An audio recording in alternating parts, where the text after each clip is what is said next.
రీసెంట్గా Supreme Court of India ఒక judgement ఇచ్చింది. ఆధార్ అనేది డేట్ ఆఫ్ బర్త్ ప్రూఫ్ కాదు, లేదా ఏజ్ ప్రూఫ్ కాదు, ఆ విధంగా ఆధార్ని వాడకూడదు అని చెప్పి. సాధారణంగా మనం school leaving certificate, 10th class certificate, వీటన్నిటిని మనం జనరల్గా డేట్ ఆఫ్ బర్త్ కానీ ఏజ్ ప్రూఫ్ కానీ వాడుతుంటాం. అవేమీ వ్యాలిడ్ ప్రూఫ్స్ లేకపోతే ఆల్టర్నేటివ్గా ఎప్పుడైనా యాక్సెప్ట్ చేయొచ్చాం, కానీ జనరల్గా ఆధార్ అనేది డేట్ ఆఫ్ బర్త్ ప్రూఫ్ కోసం వాడకూడదని చెప్పి సుప్రీంకోర్టు తీర్పిచ్చిందనమాట. రీసెంట్గా ఒక కేసు పంజాబ్ హర్యానా హైకోర్టు సంబంధించి ఒక కేసు విషయంలో సుప్రీంకోర్టు దాకా అప్పీల్కి వెళ్ళింది. ఆ కేసు ఏంటంటే మోటార్ వెహికల్ యాక్సిడెంట్స్ కేసు.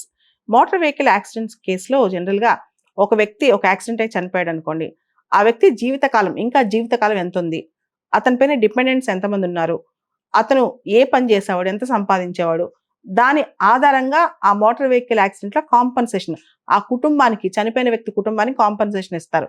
అయితే మోటార్ వెహికల్స్ ట్రిబ్యునల్ ఉంటుందన్నమాట, మోటార్ యాక్సిడెంట్స్ క్లెయిమ్స్ ట్రిబ్యునల్, వాళ్ళు ఆధారంగా అతనికి ఇచ్చారు, కొంత కాంపన్సేషన్ ఇచ్చారనమాట. ఆధారంగా ఎలా ఇస్తారు, ఆధార్లో ఉన్న డేట్ ఆఫ్ బర్త్ అనేది అసలు మనం కన్సిడర్ చేయకూడదని చెప్పి ఆ ఇష్యూ మీద సుప్రీంకోర్టు ఇలా చెప్పిందనమాట. ఆధార్ అనేది డేట్ ఆఫ్ బర్త్కి సంబంధించిన ప్రూఫ్ కాదు.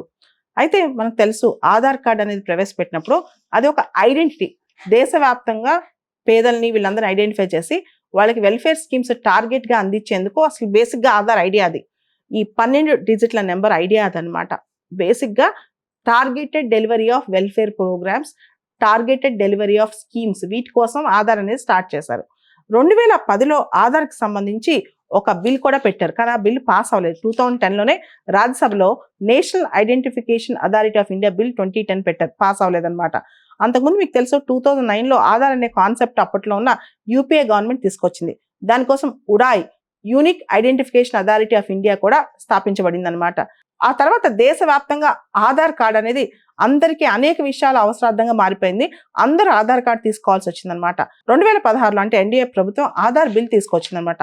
ఈ బిల్లు మనీ బిల్ రూపంలో, ఆర్టికల్ 110 మనీ బిల్ రూపంలో తీసుకొచ్చింది. దీని మీద సుప్రీంకోర్టులో పెద్ద ఇష్యూ అయింది.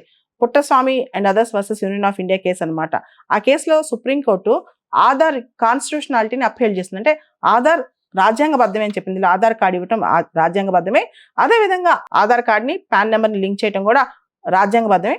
ఆధార్ అనేది మనిషి యొక్క గుర్తింపు, ఐడెంటిటీని ఎస్టాబ్లిష్ చేయడం కోసం ఉపయోగపడుతుంది. అయితే అప్పట్లో కోర్టు కొన్ని మాటలు కూడా చెప్పింది.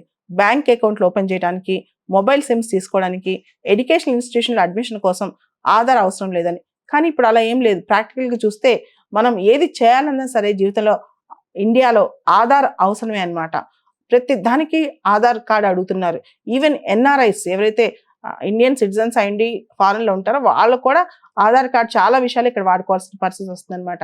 అంటే ఆధార్ అనేది జీవితంలో అనుసంధానం అయిపోయింది. ప్రతి ఒక్క వ్యక్తి ధనిక పేద తేడా లేకుండా అందరూ ఆధార్ కార్డు తీసుకోవాల్సిన పరిస్థితి భారతదేశంలో ఎప్పుడో వచ్చేసింది అనమాట.